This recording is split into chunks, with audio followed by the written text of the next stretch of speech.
It's on. Yep, it's going. Hi, everybody. Marie's back! Yay! Hello. Welcome to this Monday's This Is Not Therapy Hour, brought to you as always by Effective Artistry. I think there's a little bit of an echo. Is there? Speaking. Yeah. I think it might be at your end. Anyway, if you're watching, hi, welcome. Happy Monday. My name's Marie. I'm an executive functioning coach at Effective Artistry, and I'm joined as always by Brandon Tessers, LCPC and Clinical Director of Effective Artistry, and Caitlin Miller, LCP. The title of the show is This Is Not Therapy. So it's an open conversation. It's a chance for you to ask questions of Caitlin and Brandon about any topic related to neurodiversity or mental health or the fields of therapy and coaching.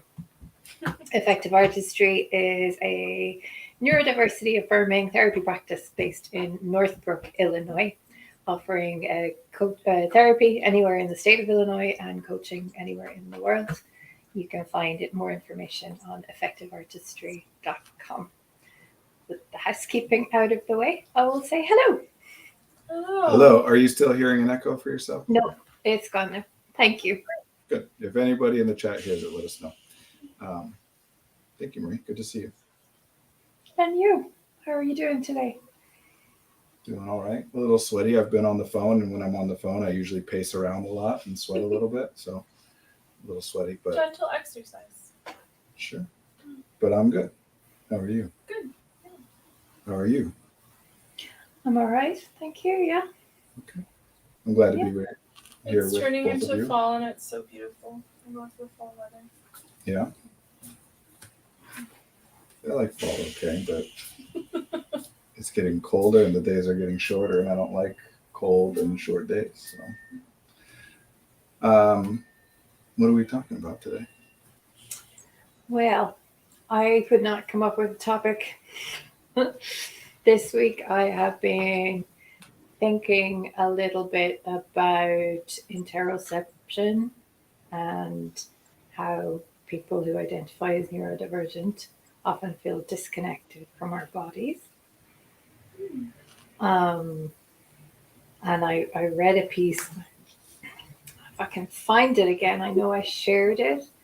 I read a lovely piece on identifying later in life as neurodivergent and how a lot of coming to terms with that is connected to coming to terms with the fact that you have been disconnected or possibly have been disconnected from your body in some way, and rediscovering what it is that you like and you don't like, flavors you enjoy, textures you enjoy, things like that are kind of a way of processing all of that.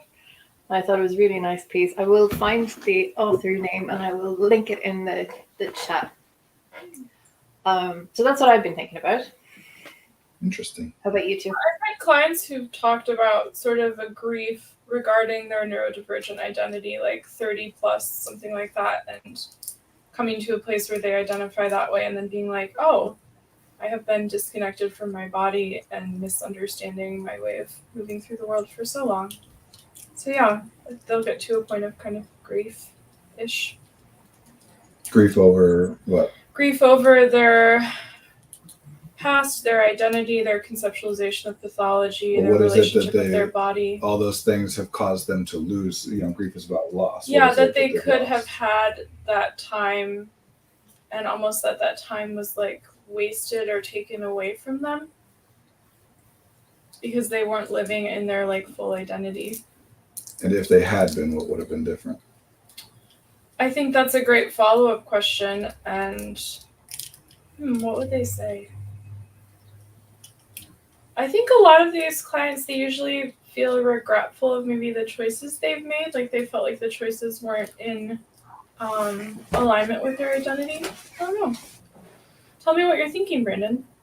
Well, this is all very interesting and kind of tragic and hilarious in a tragic way and ironic, because I'm synthesizing everything that both of you are saying into like a singular, a common touch point, that I do think that generally speaking, neurodivergent people who identify as being neurodivergent pay more attention, spend more of their resources, attention, energy, awareness on the cognitive environment as opposed to the physical environment. And the body exists in the physical environment. Uh, and the funny but tragic thing is, I suppose, that when you come to realize that, if your response is to say, oh, I should have been different or things should have been different, well, that's the problem perpetuating itself, right? That what should be is not an invalid thing to consider, but it is a cognitive thing to consider. You're thinking about a thing which is not happening, but which might be better if it were to happen, or in this case, shifting it into the past that things might have been better had it happened, as opposed to observing what is happening. Yeah. So they're experiencing grief because they feel like they should have done it differently. They should have been treated differently. Their experience should have been different, without any explanation or investigation of, well, what was your experience? And what about it would you have liked to have been different, as opposed to just, oh, I think I did it wrong, or it was being done wrong. Yeah.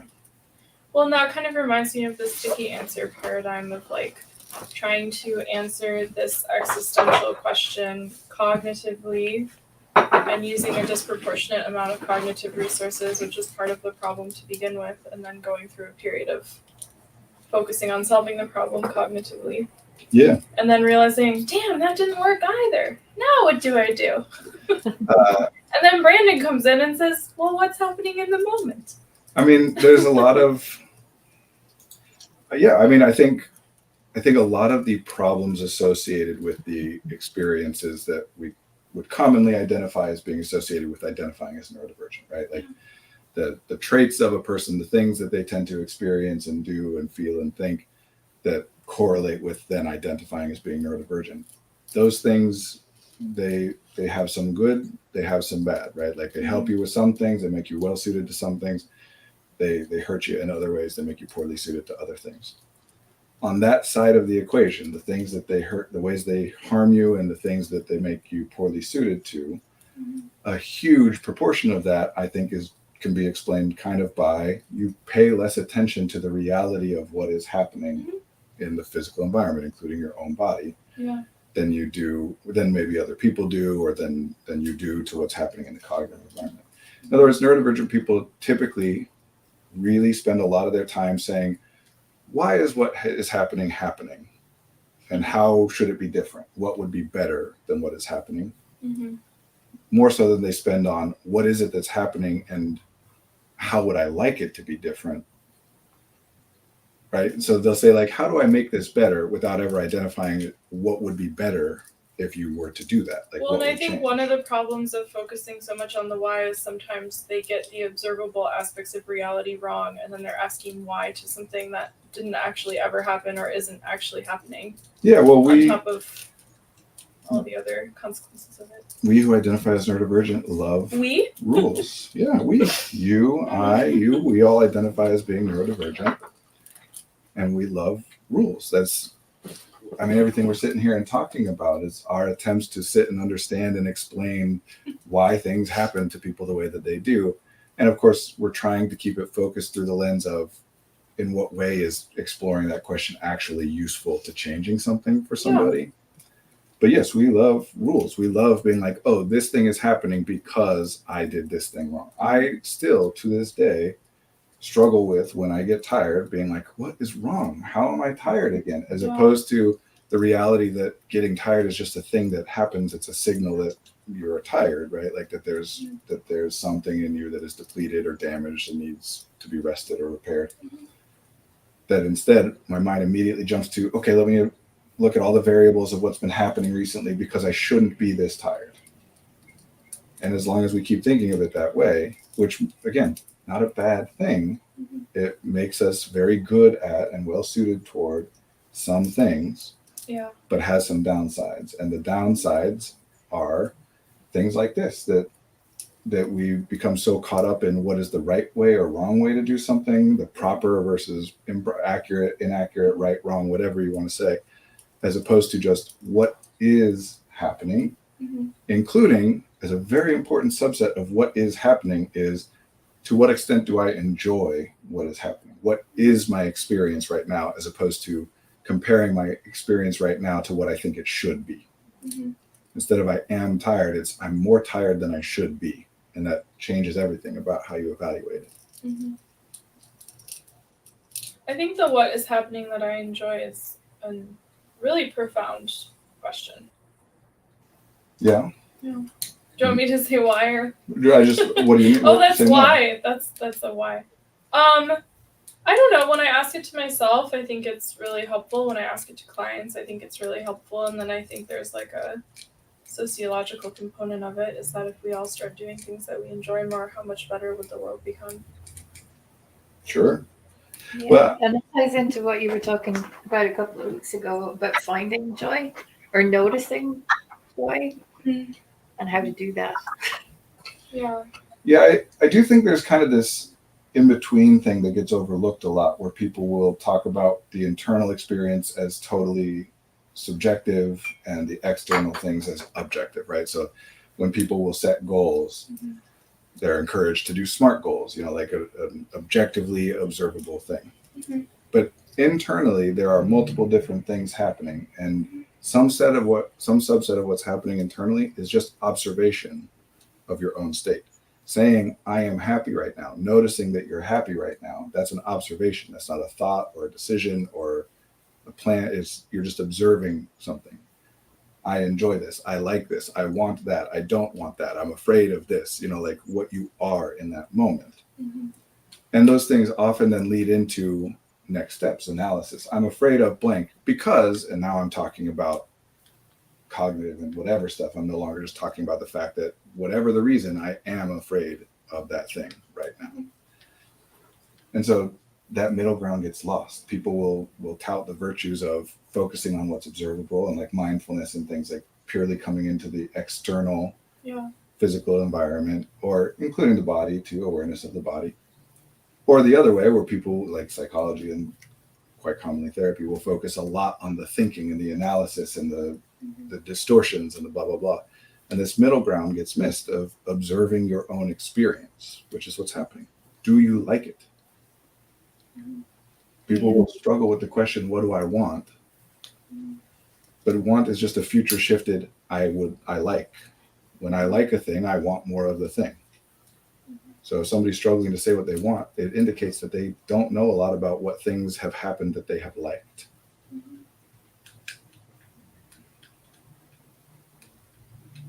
Neurodivergent people, especially because of the nature of what it means to be someone who identifies in that way, we tend to be, as a group, looking for new and better rules. And so when people are trying to help us, including we ourselves, members of our own community, are trying to help ourselves and other people, we very much tend to offer new and different rules, right? Like, well, if you pay more attention to your body, then things will be better.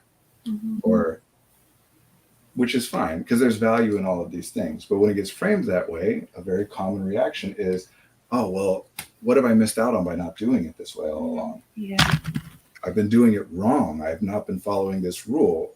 A lot of the time, people, when they really can objectively look back, and will say like, no, there have been some parts of my life that have really sucked, but 80% of it has been enjoyable or better.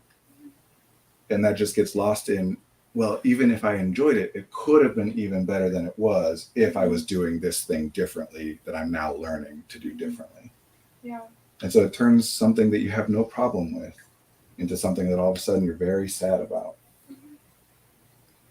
which is sad to me. We don't need extra things to be sad about. No, we don't. I found the piece that I was reading. It's called Reclaiming Our Weird Ways of Being by Sunny Hallett, and it's a talk they gave in Glasgow. And there's just a nice little piece in it I wanted to read out.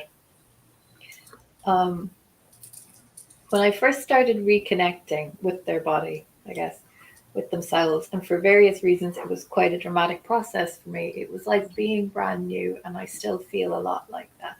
So this is sort of a more optimistic, being in the moment kind of observation rather than one of regret.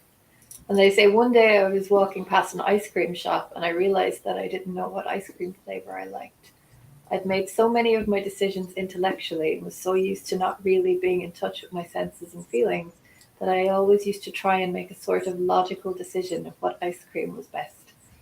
It was amazing being 32 or 33 years old, standing in an ice cream shop, tasting ice cream as if it was for the first time, because I felt like I could really feel and connect with my body without anything much standing in the way of that feeling and connection. I don't know, something about it spoke to me. I just thought it was. It's very evocative, and I like it a lot. I like what they're saying. Uh, the issue, I guess, a lot of the time for neurodivergent people is the reliance on language.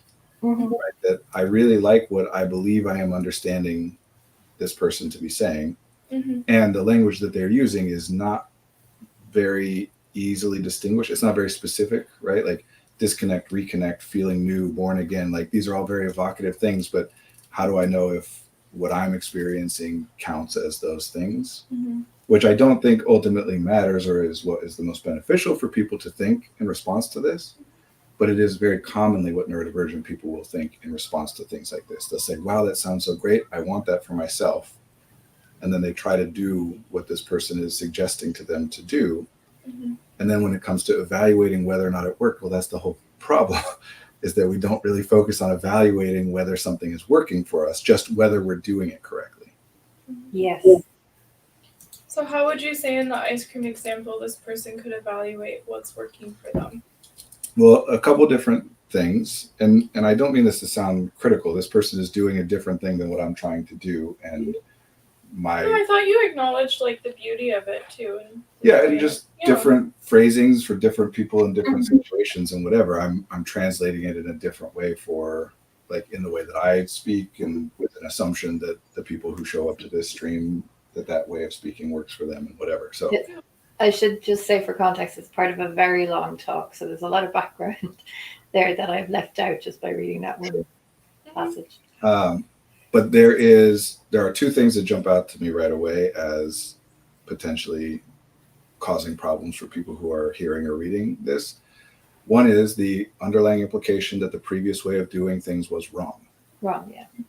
That I had always been intellectually trying to decide what I should eat. I didn't even know what I would like, which reinforces an idea that there is an incorrect way to go about making these decisions. Intellectually determining what you should get is just as much a way of figuring out what you like as any other way.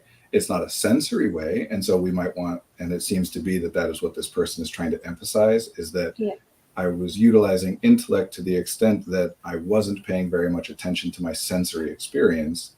And then when they're talking about it tastes like it's new, to me that's a very simple explanation of I am, for whatever reason at this point in time, taking in sensory data, paying attention to information in a depth and in a detail that I have not previously. So I literally am consciously, at least for the first time, noticing things about this experience that I either have never noticed before or it was so long ago that I don't remember it at all. But when we take it away from just saying intellectual versus sensory or whatever the specific identifier is and say instead how I had been doing it this way to determine what I liked or what I wanted or whatever, those more general things, the implication, whether they intend it this way or not, and I doubt that they intend it this way, comes across that that's the bad way of doing it. And the way I'm doing it now is the good way of doing it. And that if you're struggling, it's probably because you're doing it that bad way. And that if you switch to doing it this new way that I'm doing it now, that will be better and it will fix it for you. We love general language.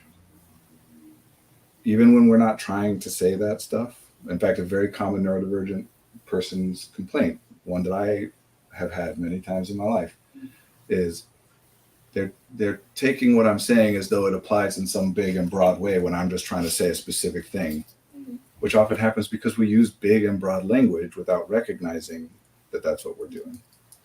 That we almost sometimes will do politician speak without meaning to. In an attempt to be so specific and clear, we're actually saying a million words that don't really mean much of anything to anybody. And then because we think if we say more of those words, we'll be even more clear, we double down and it gets worse. I'm kind of thinking of balance, like a combination of what you read, Marie, and what you're talking about, Brandon, is that instead of I am a neurodivergent person, I have a problem, what is a rule that can solve this problem? Maybe it's I am a neurodivergent person, I have a problem, what have I not been doing that I could incorporate in a way that is balanced, where I'm not saying I'm going from completely cognitive environment to completely physical environment, but something about being able to toggle between the two at various levels that helps them live a better life. Yeah, of course. I think that's great. I tend to like to talk about tension versus balance because of the implications. I don't like the implication that there is some way to preemptively know. Like balance to me, I can be balanced without ever tipping too far to one side or the other. Where tension to me is I'm being pulled in opposite directions, and when I get pulled too far in one, I can lean into the other. Yeah, I think of that as balance, but I understand that I think tension could be more specific language that would be helpful to like navigate through the world.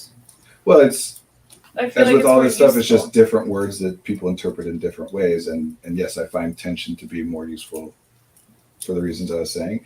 And because to me, tension tends to imply more active, like Yeah. balance seems more, oh, once you find balance and you are balanced, Mhm. you are relaxed, you don't ever notice, Mm-hmm. which then gets interpreted sometimes by people, including myself, to be like, oh no, I'm tired, I'm out of balance. Mm-hmm. Instead of no, the tension is something that you're constantly trying. It is balance still. Yeah. It's the same thing Yeah. either way, but just the way that people interpret the word. Mm-hmm. Yeah, I think of balance as this is probably doing exactly what you were just talking about, Brandon, but like homeostasis, like that a system can have new things integrated into it, and maybe the homeostasis changes slightly, but there's always like actual changes happening within the system, which is exactly what you just said neurodivergent people do. Well, But right. anyway, like, that was my way of saying tension is a great way to put it, Brandon. effectively, like I think the pattern of this is, as humans, the whole point of being able to think about things is to be able to solve problems preemptively, proactively, make things better in the future by doing something now. Yeah. Which might not be the optimal thing to do right now, but we do because we have a belief. We've worked through things, thoughts, and analysis that tells us doing this now, even though it's in and of itself not the greatest, will be better for me later on. It's inherently a valuable thing to do. Mm-hmm. So we all do it to some extent.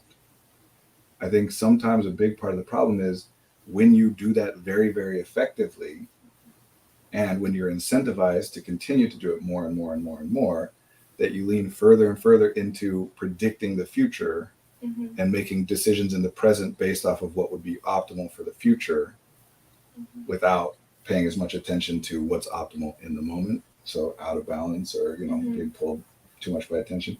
And a very specific thing that makes that way worse and that neurodiversity as a mindset is attempted to resolve, but the medical model is the problem, is when I think, if I make a prediction about how the future will go and behave in the moment in some way which is otherwise suboptimal, right? I do something unenjoyable because I think it will pay off later. Mm-hmm.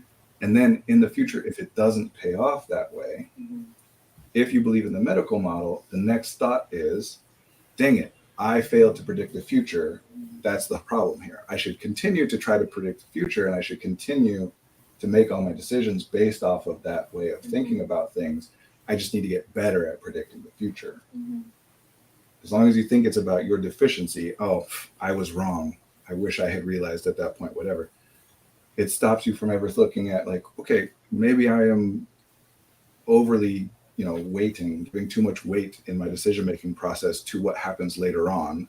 Mm-hmm. Or maybe I am too accepting of other things that other people have told me about that influence the way I'm predicting things will go. Like, for example, that hard work will pay off, that there's reasons I believe that and factor that into my calculations of what I'm doing and how it will pay off in the future. Everybody's telling me that.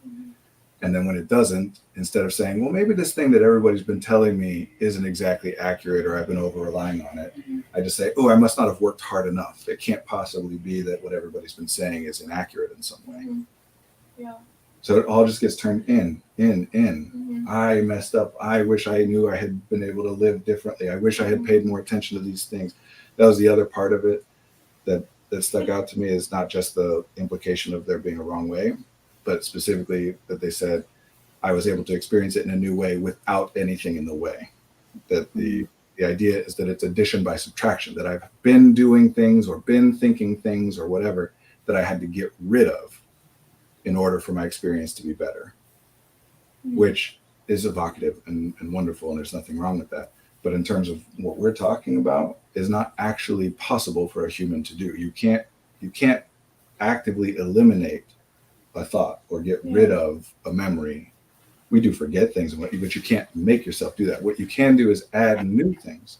What this person has done is to say, I think it is valuable or would be valuable to me to pay much closer attention to the sensory experience of eating an ice cream cone. That's a new thing that helped them to do a new thing that they enjoyed. To me, it made me think about, it made me think about mindfulness. That just mindfulness as a practice, mindful eating, it's a buzzword now. And that's what it jumped out at me, that they were just having a moment of paying attention to something different. I mean, it's very much a mindfulness practice. Yeah. Focus on the feeling of the food in your mouth. Focus on the flavor of the food in your mouth. That's the sensory component. And then the other component of the mindfulness is pay attention to how you're responding to that feeling. Do you like the feeling? Do you not like the feeling? Do you enjoy the taste? Do you not enjoy the taste? But it's all about just observation. And it's wonderful. And I think it is probably more beneficial on average for neurodivergent people to look into mindfulness than it is for the average person. But I also think it's beneficial if there's what's the word I'm looking for? Not a dial. Barometer, yeah. But what's just measurement. Like any, like gauge. That's what I'm looking for. Yeah.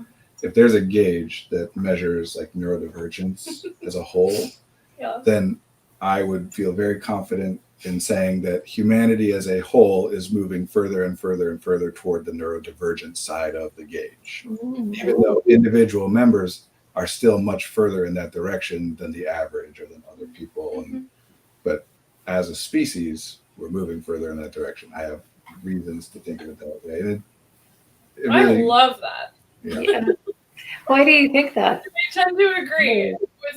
But now I'm supposed to ask, what do you mean by that before I just agree? No, that's fine. What were you saying, though, Marie? I was just asking the same thing. Why do you think that? Because of what I think neurodivergence is. And the reason I'm bringing it up right now is because I think mindfulness is a more helpful concept to the average person in our culture than it was to the average person in the culture of 50 years ago or 200 years ago or whatever. As time moves on, all people are shifting, or not all people, but on balance, statistically, right? People in general are shifting in such a way that things like mindfulness are much more valuable to us now than they would have been in earlier times. Yeah. And it really has a lot to do with what we're talking about. My concept of, because remember, as I always notice how I'm always saying people who identify as neurodivergent rather than neurodivergent people, because I don't think that there is an actual categorical distinction between some people are neurodivergent and some people are neurotypical. Unless you define those words very specifically in a different way than most people tend to use those words. But people tend to think of it as neurodivergent people's brains are different and neurotypical people's brains are the same, which is not possible. It's the opposite of what neurodiversity is meant to be. If you mean it as neurotypical people believe that they are normal and neurodivergent people believe that they are not, then that works. We can categorize it in different ways. But anyway, I think what underlies it, what we are commonly talking about as being neurodivergent, is really a shift in focus to the cognitive and intellectual environment as opposed to the physical environment. And for very real and I would say inevitable reasons, like all humans throughout all of history have been incentivized, as we currently are, to make things better for themselves and for whomever else that they care about, right?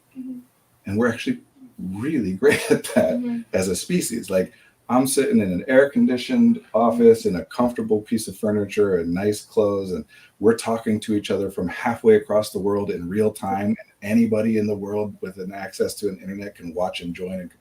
It's amazing. Yeah.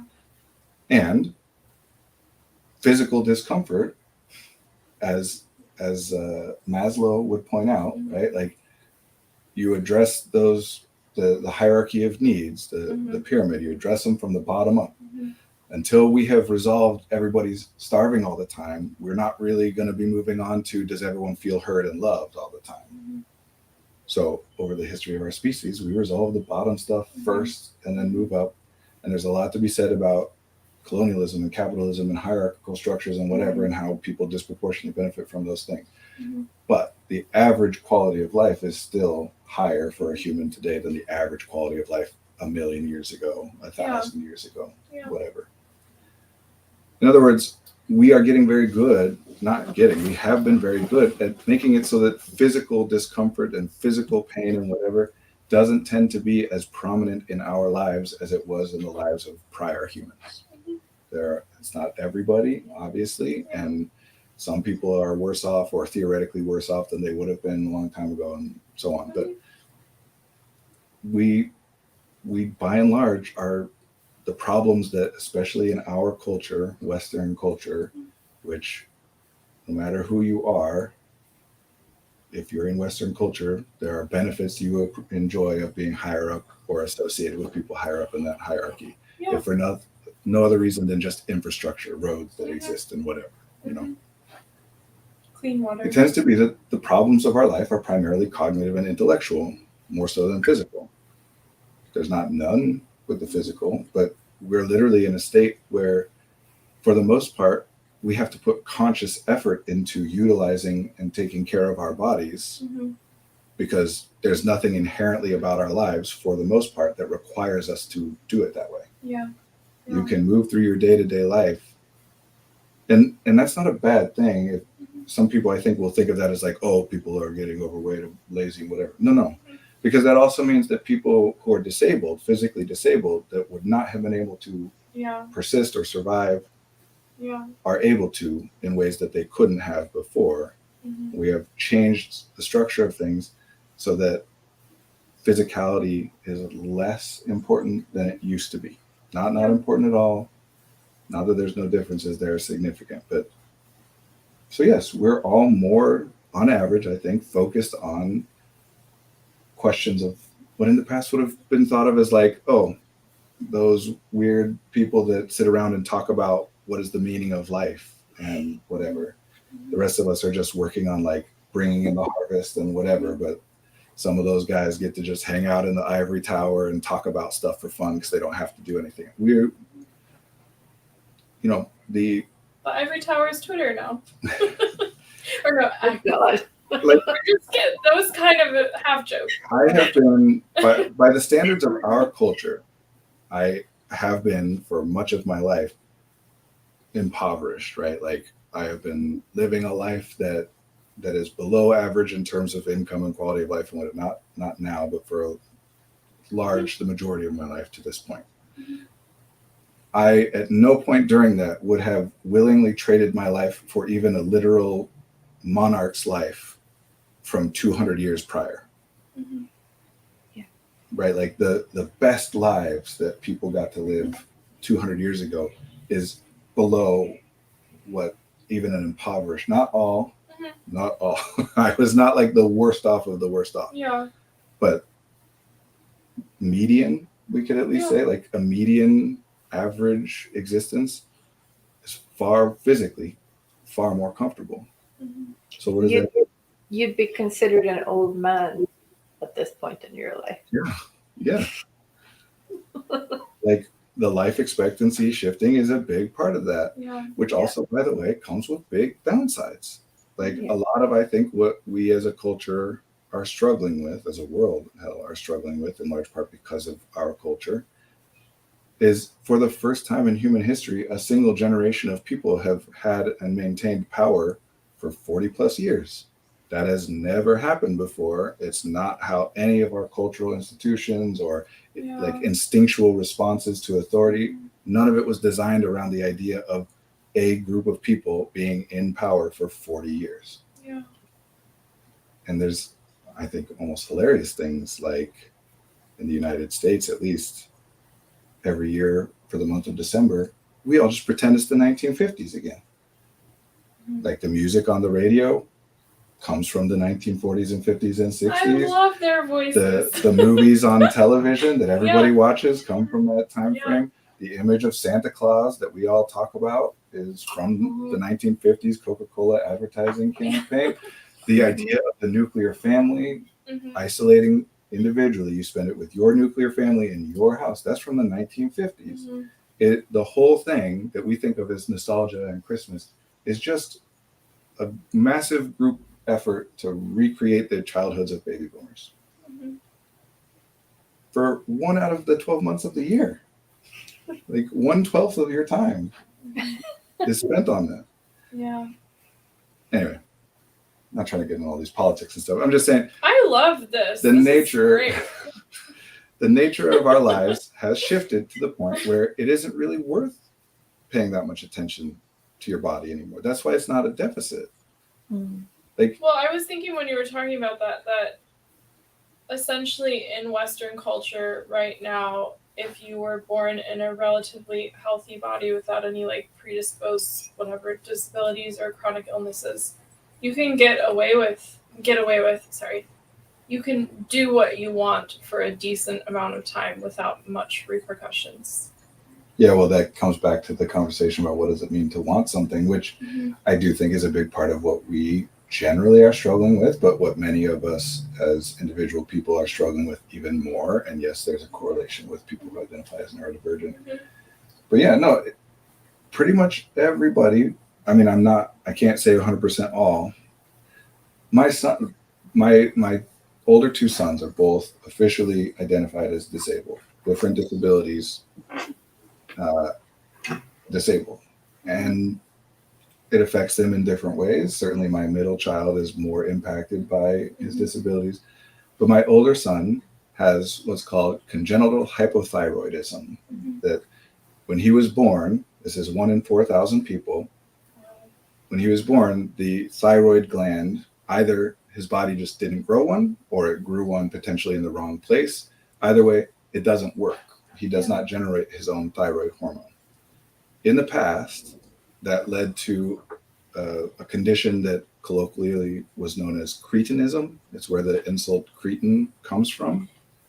And effectively, the easiest way for me to like help people understand what the impact of that was is think of Sloth from the Goonies.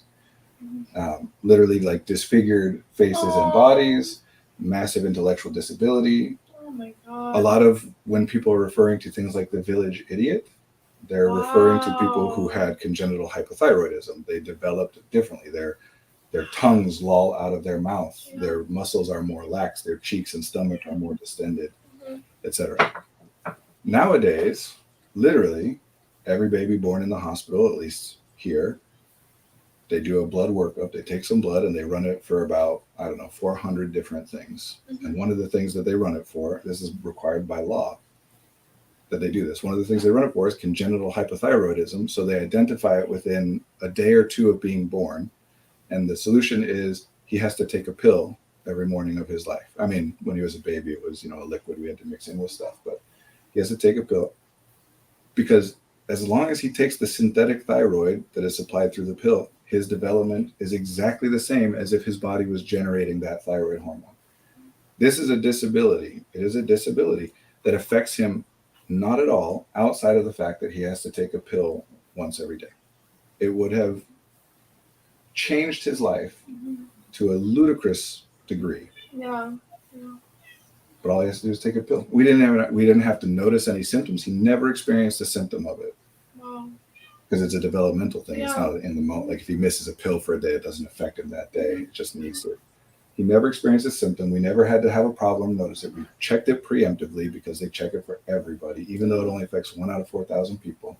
Wow. And he takes a pill every day. So I'm saying, even for people who are disabled, not that that is a typical experience of it. He has other disabilities as well. But even for people who are disabled, life is still better for you now than it would have been in the past. Yeah. And not any point in the past. There are definitely ups and downs, right? Like I do believe that things are harder for many classes of identity which would be considered to be oppressed, right? Like people with identities, oppressed identities. Mm-hmm. I think things are harder in some ways for them now than it would have been 10, 15 years ago, but in other ways better too. But not 50 years ago. Yeah. Like there are Not the 1950s downturns. Christmas. Right. So yes, it is natural. And everyone's, why are so many people autistic and ADHD? Because everybody is incentivized to spend their resources on the internal cognitive environment more than the external physical one. I literally don't have to pay attention to my temperature, my body temperature most of the time, because most of the time I'm in a temperature controlled environment. When you don't, how does everybody do when they're sitting and it's 90 degrees and sweltering? How does everybody do when it's 50 degrees and they're freezing? Are you thinking as much, or are you mostly feeling what you're feeling? Yeah. We have made a specific effort to solve those problems. That doesn't mean the resources we were spending on those problems just go away. Yeah. They just get diverted to other different problems. It's the hierarchy of needs. Why are high schoolers all talking about mental health and depression? Because we're telling them to. We're telling them that what matters is the cognitive. You want to know why people have a hard time with paying attention to interoceptive data? Well, from when you were 5 years old, when you needed to pee, you raised your hand and asked if you could go to the bathroom. And sometimes the answer was no. And other times people said, hey, we're about to leave, go to the bathroom. Well, I don't feel the need to. I don't care. You need to do it anyway. And those are valid things. It is better when I'm about to get in the car with my kids for a 5-hour drive for us all to pee before we go. But it also disincentivizes paying attention to the need to pee. You make the decision based on when is it optimal, not when do I feel it. So yeah, you pay less attention to it. You eat when it's mealtime, so you pay less attention to being hungry. You drink when it's a drink break, so you pay less. And all those things make sense. Nobody's doing anything wrong. Yeah. And a lot of those things have gotten a lot better. Many, especially in areas that have more money for education and whatever, many schools will have bathrooms in kindergarten classrooms at this point, so that kindergartners can still learn to like pay attention. But it still changes eventually. Yeah. So of course we pay less attention to it. It's not very useful data compared to what it used to be. You used to go to the bathroom whenever you felt the need to. That wasn't better. I think also thinking of neurodiversity as a gauge that's changing throughout like the development of human history or whatever. I think that's also a way to acknowledge like the inclusivity of the paradigm versus, which I know that you're pointing out in other ways, but versus like we are neurodivergent and that makes us special, and neurotypical people are just kind of annoying and boring. Like I do think that, which sometimes is the vibe. I don't think people explicitly say that. No, that is, people do explicitly say Yeah. that, and it is often, or at least frequently, the vibe. Yeah. And it but is. But it also, go ahead. No, sorry. please. But it's also a beautiful way to, surprise, I love language, but to think about the change in young people, because I think a lot of people are very concerned about it, but I think to think about, well, certain needs are met and there are disproportionate resources in the cognitive environment for many reasons, and so why wouldn't they be talking about mental health? Yeah. And it's not like that's the only factor, but I think it's really interesting. And I think that also plays out with like debates about gender. Oh yeah. And other sort of things where languages. And then you find like millennials saying just which is not the nicest way to express a sentiment that I think is a valid theoretical sentiment. Yeah. Which is that when a singular group of people maintains power over a culture, what they do for the amount of time that they're in power is attempt to make that culture stagnant. That's what every generation has ever done. That's also such an that's such a brief and effective conceptualization of how, like, the New York Times will talk about changes in liberalism. Wow, this is just blowing my mind. I love being on this stream. If you evaluate politics in America from about 1960 onward, everything is just what made most sense for the baby boom generation at that time. When they're all very young, it's very progressive. As soon as they all start making money, when they're in their 20s and 30s, then it shifts to, I am socially Democrat, but fiscally conservative. It's the Reagan Revolution. And then they put it all in the stock market, and then they have money to retire. Yeah. Not all. Sorry. No, the but people who generally had and broadly, the, yes. And yes, Yeah. again, I'm not actually faulting any individual, even though I understand the sentiment and there's some truth to the idea that things won't change until different people are in power. Quite literally, like in the United States, you know, we have senators who have been senators for 50 plus years, like more than a handful, you know. And some of them are literally like losing their ability to remember and track things, but the system is keeping them There's in. at least evidence to suggest that that might be happening. Yeah, no, it's, but it, again, what I'm saying is that's not a bad thing for any individual to do. What any individual is doing is saying, look, I have figured some stuff out that works. And I'm trying to help everyone to understand this is how it works. And no individual human has the ability to see beyond their own perspective, except that we can learn to listen to other people who are offering other things. But if everything in my life is going very well and all the people that I love and care about, everyone listens to some people. And if all the people that I'm listening to are saying it all is going well, whatever, and then other people are coming in and saying that the things that work for us should change, of course I'm incentivized to say, no, thank you. And that goes for progressives too, right? Like if someone comes in and says, no, you need to change the way you're thinking about gender because what you're doing is blah, blah, blah. Then nope, we have figured out how we like to think about it. Thank you. Yeah. That thing you were referring to, neurodivergent people are special and neurotypical people are annoying and lame, whatever. Yeah, that's a sentiment that a lot of people have. And it is no different than any other version of people like me are cool and people who are not like me are lame. That any person and any group has said for the history of the world. Well, and that's an interesting part of, I feel like, the progressive liberal wing of the United States, primarily like millennials and younger, is like, how do we get out of this binary of good and bad while literally pushing for the dissolving? I don't know what the word. Dissolution of binaries. Yeah. So there's such a great irony in it, but it's because not that it's a bad thing. Because you're proposing that a binary is a bad thing when you're trying to, like, let's wash away all the binaries except for the binary that says these people are except for the binary that says binaries are bad. Yeah. No, it's, I think when it comes to binaries, the most useful way to think of it is every individual person is finite. We have limited resources, right? And knowing about a thing is spending resources on it. The minimum amount of resources you can spend on something is none, and that means you're just unaware of it. Like if I ask either of you what you think about the leaks for the Chapter 2 set, The Rise of the Floodborn for Disney Lorcana that's coming. And then I'm going to say, I'm not as cool as you, Brandon. You have zero awareness of it because it is irrelevant to you. There are many, many things that you could say that I have zero awareness of because it's irrelevant to me. Nobody has a problem with understanding that we don't all pay attention to the same stuff. Well, the next minimal amount of resources you can spend besides zero on something is to know that it exists in a static state. That this is a thing, oxygen, it's there, right? The next most resources, the next fewest, I suppose, next most resources you could spend on it is to understand that it isn't static. A thing can be one thing or the other. Well, it's day, but it's not always day. Sometimes it's night. Or people are alive, but then sometimes they're dead. It's a binary. You don't spend resources unless there's a reason. Is there actually a binary distinction between day and night? No. Is there actually a binary distinction between life and death? No. But do any of us really need to spend that much of our limited resources learning the nuanced distinctions between day and night and living and dead? For the most part, no. And so, yes, when someone is saying that there are men and there are women, that is a simplistic, reductive understanding of how it works. And it's the most that they've had to spend. It works for them. It's causing them no problems to think of it in a binary sense.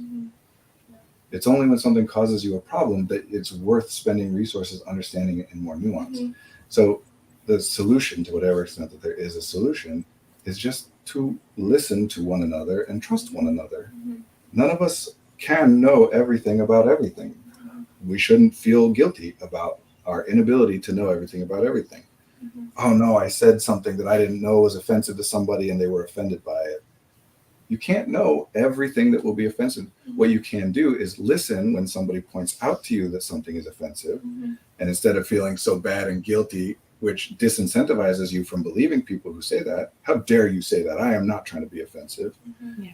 Instead, you just say, oh, thank you for sharing that with me. That wasn't my intention. I apologize. It's a lot simpler.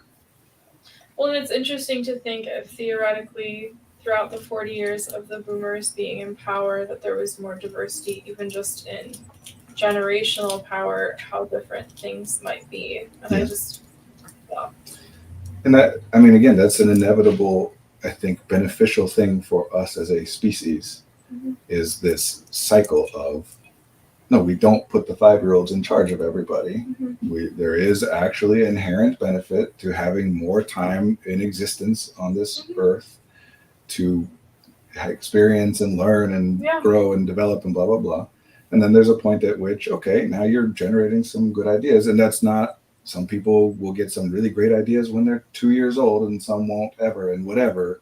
It's not, but statistically, by and large, the older a cohort gets, the more, the higher volume of good ideas that cohort is presenting to everybody. And then on the other side, there is decline. And I don't even mean the decline of age. I just mean like the inherent decline of, as soon as you figure something out, you stop paying attention to it. Yeah, there's that joke about like once people hit 50, they never change or whatever. Like right, which is a useful and in some ways whatever joke, but obviously isn't literally true. Yeah. You know, like people who are 50 watch new shows and play new games. You know, like everybody's changing all the time to some extent. But yes, when I play a video game and I beat it, I don't go play the same video game again. Or if I do, I'm not doing the parts of it that I already did and enjoyed and figured out. I'm doing different things. When you solve a problem, you stop thinking about the problem. You just continue to enact the solution that you came up with. But also, if you solve problems using binaries, then your solutions aren't really solutions. And then you think you have all these solutions. Anything that most people you get stuck. I know that's not what you're saying, but I think it's another aspect of, anyway. Yeah, no, people get stuck. No, I interrupted you. And I interrupted you back. People get stuck because, for example, gender is a construct. That's a thing a lot of people will say and a lot of people believe, people with whom I tend to agree and share values. The vast majority of them, if you say, what exactly does that mean, have no idea. And that's fine. That's not an insult to them. Well, and I was thinking when you were describing this that I am guessing that the majority of people who identify as neurodivergent right now have some sort of oppressed identity that has caused them to think beyond the binaries and challenge typical ways of thinking, which then gets them to be more likely to identify as neurodivergent because it is advantageous to them to view life in that way. Similar to how you're talking about like the boomers solving problems and then the problem is solved. And if you have a problem that the other people don't have and you're forced to solve it, then acknowledging differences and nuances you almost like need to do. Yeah. That's like we say all the time, the simplest answer that works is the best one. If I'm struggling because I keep forgetting stuff and someone says, well, just write it down, and I do that and it works, great. What a great solution. And it's common because it works commonly. Not, I don't think it works nearly as much as people think that it does, but it is to some extent beneficial frequently. It's only when that doesn't work for you that it's worth saying, all right, I need to understand this in a little more depth. I need to spend more time. And something I like about neurodivergence is at least in like pop culture version of neurodivergence is I'll have clients come in who instead of saying like, oh, I'm so effed up because these ADHD hacks don't work for me, it's like, well, maybe I'm quite neurodivergent and maybe some of the hacks like work for some people but not for me, and maybe like that isn't as much of a deficit in me and maybe I just need a creative therapist or whatever. Wonderful when that happens. And there's also a lot of people who come in and say, man, even the stuff that is supposed to help people with neurodivergent tendencies or even ADHDers doesn't work for me, so I must be even more messed up. What's wrong with me? Like maybe I can't possibly have ADHD because I don't match everything that other people say about people with ADHD, and some of the stuff that's supposed to work for people with ADHD doesn't work for me, so I must not have ADHD. It must be something else that's wrong with me.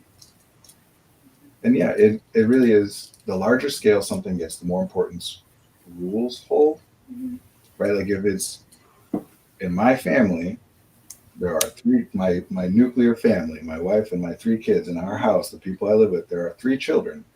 And we don't really have rules too much because we don't really need them too much because I can pay attention to each individual's child and each individual circumstance.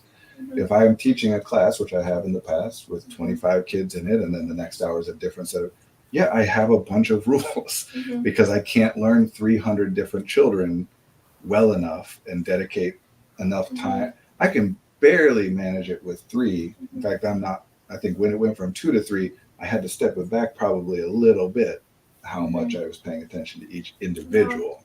Well, which makes sense. Right. It's not a deficiency in you. It's a product of your environment. It's not what I would want it to be, and it's not enjoyable. It is the reality of the amount of time and energy I was spending per child. Yeah. I don't have that much time and energy for 3 children. So the total time and energy I'm spending went up quite a bit, but not quite 3 times what it was before, or an additional 50% of what it was before. Anyway. 1.333. Yes, we operate in a very large scale society that has so many benefits to it. And it requires some trade-offs, just like being neurodivergent has benefits to it and some trade-offs. Any specialization means that you're better suited to the thing you're specialized in, and worse suited to literally anything and everything else that you don't specialize in. And the further those things are from the you can generalize from your specialty to other things.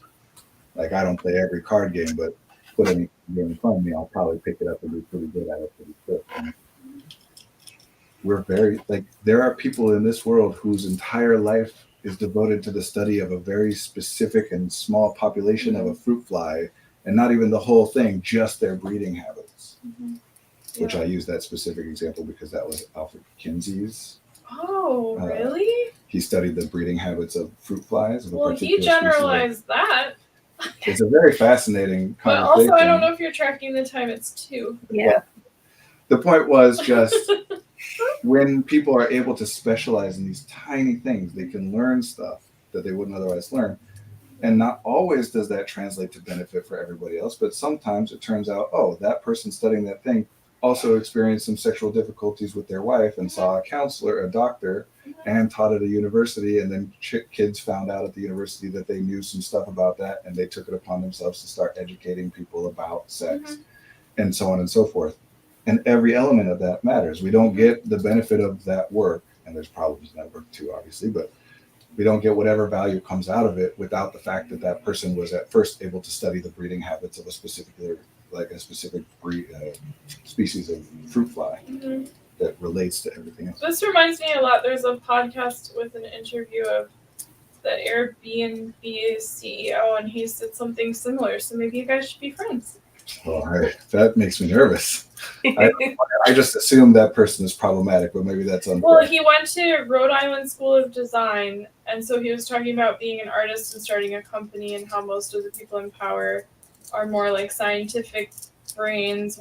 There's so many things he said, but it was similar to that with if I wouldn't have been this random thing and this random thing and this random thing and this random thing, and they all connect, and then it turned into this idea, and then which is why it becomes about embracing who you are instead of trying to think that you should be somebody different, right? And then you don't regret your past. It's not that you don't regret it per se. Trying to loop the conversation around. That you take the value from it that it has and allow it to have the cost that it has instead of trying to evaluate it as either good or bad. And let's all have some ice cream. Thanks for coming. There's an ice cream shop right across the street. How dare you? I am lactose intolerant. Well, then we'll have some sorbet. Or a Trader Joe's. This is also not a Trader Joe's ad, but they have a coconut chocolate ice cream. So good. Oh, yes, please. Yeah. We'll just have a whole podcast where we share recommendations of people. I'm totally fine with sponsorships, but it's against your... I will never. I know, never. Never. I will. I'm totally ready to have a Coca-Cola in my hand. I will not accept sponsorship money. Oh my gosh. How would I want that? Ugh. Oh, so gross. It's not that it's gross. It's just that it's limiting and unnecessary. It is limiting. The whole point of running a business that we run, doing the practice that we do in order to make money, is so that we can afford to do other things without having to. To be very clear to the internet, I was kidding. Yeah, I know. I'll stick a disclaimer on the show notes. I like that. But really, I mean, I do think that is the aim here is you make enough money so that you can do other things without having to. This is literally true for everybody. You're aiming to make enough money in some of your activities So I can to go make to a it so that pottery you're class. able to do other activities without having to worry about making money. And this is one of those things, I don't have to worry about making money on it. Mhm. So yeah, why would I want a sponsorship? Yeah. I think it would be fun, this is just me, but to like decide when to like drop it. So like you say you're lactose intolerant. But anyway, Brought to that's you me by deciding. Breyers Ice Cream. Like Brought to you by Oberweis. Oberweis. You have to say it in a European way. Yeah.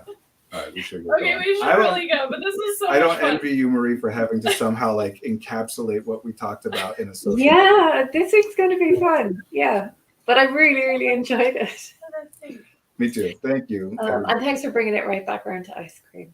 Yeah, I tried, and then this is the pattern, and Brandon's nope, he just breaks it every time. Yeah, I Brandon, always think of a clever joke to in end case it it's with. not clear, Brandon does not resolve things. I Brandon don't resolve asks questions. He prompts questions. He doesn't So answer maybe them. Brandon should allow Caitlin to resolve things because I am a Virgo. I should allow you to do that, and yet I consistent. Just so like we I are should going end to sessions head on time. over to the ice cream shop. All right. Do that. And yeah, enjoy. Oh my gosh. Coconut ice cream sounds good. Thank you both. It's been really fun. And if you were here watching along, thanks for joining. This show will go out again on YouTube on Wednesday, so keep an eye on the YouTube channel. Like and subscribe. That's as close as I'll get to a sponsor. Hey, like and subscribe. I Oh, love when that. you go like this, you're like, go Yeah. here. There's a button right here. Self-promotion, nothing wrong with that. We want people to hear what we're saying. We're not We're ashamed of sponsoring that. ourselves. Okay. We're sponsored by Effective. Yep, we pay for our own time on this. Yes. I thought that was so Excuse me. funny. I'm sorry. No, we believe in what we're saying, and we believe in offering it. That doesn't mean we think it will help everyone all the time and solve every problem, but we think it is potentially helpful to a significant number of people, or we wouldn't bother offering it. And we believe in how cool Marie is. And too. I'm saying this really to myself because I don't like self-promotion. But yeah, we should say like and subscribe and spread the word if you would like to. Share with all your friends and family. We would really appreciate it. I should put on a like robotic voice. I would say just share it with somebody if you think they would like it. Yeah. Don't worry about whether we would like it or not. I honestly don't really care. I care way more than you care. Fair enough. I care that people who are watching it feel as though they get something out of it. I don't Which want is great. people to be watching it that don't feel like they're getting anything out Oh of it. yeah, of course, yeah. So if you like it, watch it. If you think someone else might like it, suggest it. Thank you for your clarification. In fact, we agree. Yeah, I did the thing again. Look, And you're the ending one stuff, who knows how to push the button to end it. It's not my strong point, all right? This is why we work in community. Thank you for Yeah, being exactly. strong at it, Thank you, Caitlin, Marie. and thank you, Marie. Good to see you both. Thanks for Okay, watching. bye. Goodbye, Internet.